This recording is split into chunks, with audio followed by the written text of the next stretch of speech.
Доброго здравия! История «Южный ветер». Вечерело. Южный ветер отдыхал на лесистой горке и размышлял о том, как чудесно быть вольным и независимым. Он был рад, что в этот праздничный вечер к нему в гости не прилетел ураган. Иначе ему пришлось бы сопровождать его и участвовать во всех его проделках. Ветер не любил эти встречи, но из 4 братьев ветров он был самым слабым и сопротивляться напору урагана был не в силах. Куда отправился ураган в этот вечер? Может быть, он полетел к северному ветру или завалился спать в своей пещере? Южный ветер не задумывался над этим. Он наслаждался свободой и терпеливо ждал, когда на бархатном небе зажгутся яркие звезды. И как только месяц осветил округу, ветер полетел через леса и луга к небольшой живописной деревне. Именно в преддверии Нового года ему хотелось пройтись по ее улочкам и немного пошалить, поздувать шапки и платки с прохожих, пощипать им носы или закружить в новогоднем вальсе.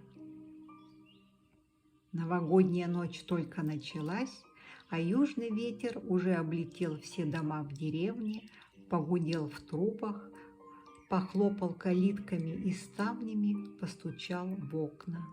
А так как по деревенским улочкам пробегали редкие прохожие, то ему быстро наскучило слоняться в одиночестве.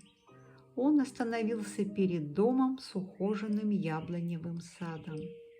Возле его входной двери из красного дерева стоял синтетический снеговик с табличкой на груди «Добро пожаловать». У южного ветра появилось желание провести праздник в гостеприимном доме. Он мог бы залететь в дом через каминную трубу, но в эту волшебную ночь он не хотел быть невежливым. В это время к дому подошла веселая компания. Южный ветер подумал, что было бы глупо упускать такой шанс, и как только дверь приветливо распахнулась перед гостями, он осторожно влетел следом и затаился в углу столовой. Место было выбрано удачно. Отсюда хорошо были видны камин, красавица-елка с золотыми шарами и празднично накрытый стол со свечами. Южный ветер впервые отважился залететь в этот дом. Обычно он заглядывал в его окна или гудел в каминной трубе, слушая замечательные сказки, которые рассказывала хозяйка дома своей внучке. Довольный своей смелостью, южный ветер принялся с интересом разглядывать рыжеволосую девочку по имени Ася. Я видела ее в последний раз прошлой зимой, в канун Нового года. Но как она заметно подросла и похорошела, еще немного, и эта юная барышня станет красавицей, подумал он и слегка коснулся ее рыжих волос. Южный ветер был уверен, что никто не догадывается о его присутствии, поэтому он не услышал, как большие напольные часы, стоящие в гостиной, громко вздохнули. Но когда в столовой появился кот, ветер замер, боясь разоблачения.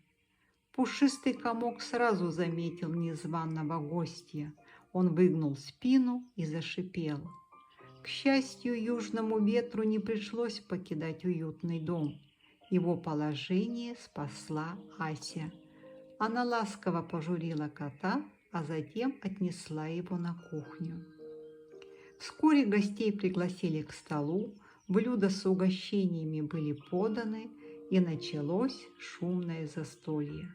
Гости поднимали тосты за гостеприимный дом, восхваляли вкусную еду, а южный ветер под звон фужеров и приборов, вдыхая ароматы, выплывающие из кухни, задремал в углу столовой. Веселье было в полном разгаре. Подруги Аси готовились к новогоднему ритуалу. Они писали заветные желания на клочках бумаги. Дядюшка Том, постоянный гость на всех праздниках и торжествах, тоже верил в ритуалы. Он писал письма Деду Морозу каждый год и убедительно доказывал, что только так его желания сбываются. Бабушка хлопотала возле стола, кот Хачи устроился возле ног Аси, готовый в любую минуту последовать за ней. И никто из гостей не проверял время. Все знали, что старинные часы, стоящие в гостиной, оповестят их боем курантов о наступлении Нового года. Ровно в полночь прадедушка, именно так называла бабушка часы, не издал ни звука. Бабушка посмотрела на внучку взглядом, говорившим, что надо бы проверить, в чем дело. Ася подошла к часам, открыла их стеклянную дверцу, и в эту минуту раздался раскатистый бой. Испуганный южный ветер вылетел из угла и заметался по столовой. Спросонок он не понял, что это было. Бой курантов обрушился на него, как раскат грома. Свет неожиданно погас, а южный ветер, вылетая через камин, погасил его пламя и затушил все свечи в гостиной и столовой. Благодарю за внимание.